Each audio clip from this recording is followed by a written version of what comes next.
তোমরা তো শুনলে সব কথা এই রমণীরা যাচ্ছে বলতে তো গান করতে চাইছে না তাই চলো এখন আমরা এক চোখে এই রমণীর পর পরিবর্তন যখন আমাদের হত্যা জড়িত হয়ে এই রমণীর অবসন্ন তখন এক চোখে রমণীর পরিবর্তন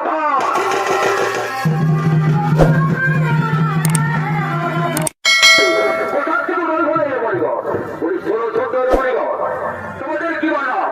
কি বানা কি বানা তোমার করে পরিচয় প্রবেশ সাধারণত পুরুষ আপনাকে আমি জানাই দেবো আমি হাঁটতে রাস্তা দিয়ে যাচ্ছিলাম হঠাৎ আমাদের এখানে খাবার এলো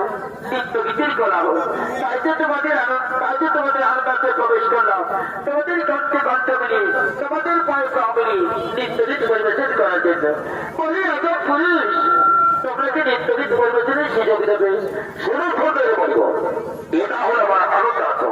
এখানে প্রবেশ করা যতখানি সহজ প্রস্থান করা ততখানি সহজ নয় তবে তোমরা যখন চিনেছো নিত্যগীত পরিবেশন করার জন্য নিশ্চয়ই তোমরা সে সুযোগ পাবে বলি সেনাপতি ভাই তোমরা তো শুনলে সব কথা তাহলে সময় বিলম্বন করে তোমরা শুরু করে না এই রবীন্দ্রের সাথে নিত্যগীত আজকে আনন্দের দিনে অতি রাজ্য করে আসুর মনে মন করে ধর্মন্দির চলতে আনন্দ আত্মনদিকে নিত্যগীত পরিবেশন করতে তুমি সেখানে চলে যাবে পার্বতী তবে সপ্তাহ পার্বতী তুমি সেখানে এই বেঁচে যাবে পার্বতী তুমি সেখানে যাবে সুন্দরী নারী রূপ ধারণ করে তোমাদের রূপ বুঝে উঠে লড়াইতে দেখুন অতি রাজ্য করে আসুর তোমাদের দেখে তোমার পর করি বলে তোমাদের দেখে তোমার